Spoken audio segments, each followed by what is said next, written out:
Ćao svima, veliki pozdrav još jednom iz Irena Skro Cafea.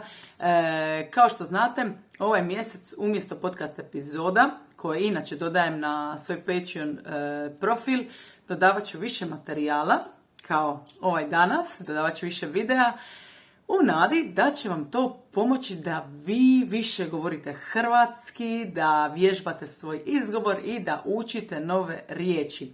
Osim ovog videa, i drugih videa koje možete naći na mom YouTube kanalu, dodat ću također i prompts, dodat ću korisne riječi vezane uz temu koju ćemo danas raditi i rečenice, tako da sami možete slagati svoje rečenice i možete mi ih također poslati na Instagram profil ili se snimiti, zašto ne, tegati me i podijeliti to sa zajednicom da vidimo vaš napredak.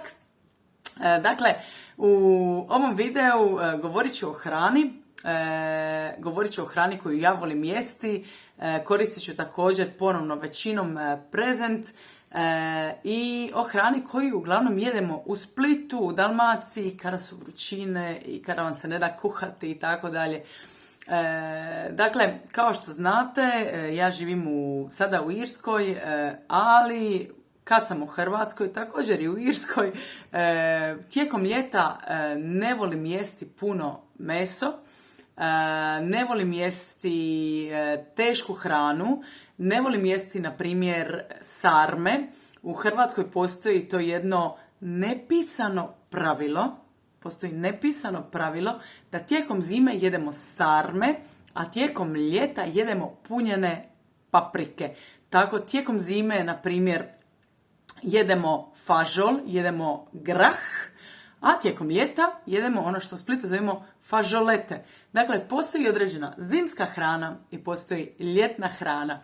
Ja volim ići na splitski pazar i volim kupiti tikvice, volim pohati tikvice, volim jesti ribu, volim jesti srdele, volim jesti puno ribe, zapravo bilo kakve plodove mora. Volim jesti puno zelenoga, volim špinat i blitvu i zapravo ono što se najčešće nađe na mom stolu su, rekla bih, tikvice, možda balancane, puno povrća, puno paprike, puno rajčica, puno poma i puno ribe i mislim da ljeti također često poham hranu, na primjer piletinu ili balancane i tako dalje. Dragi svi, dodat ću više rečenica i više riječi vezanih uz ovaj vokabular na svoj Patreon profil. Možete me uvijek pratiti samo na YouTube-u i vježbati svoj izgovor, vježbati riječi, zaustaviti video jer titlovi su na hrvatskom i na engleskom jeziku. Ako želite vježbati više, pridružite se našoj zajednici, to možete napraviti samo za 5 eura mjesečno i vježbati s nama tamo, dakle prompts vas čekaju tamo, link je u opisu videa dolje. Šaljem vam veliki pozdrav i vidimo se uskoro s novim videom. Ćao, čao!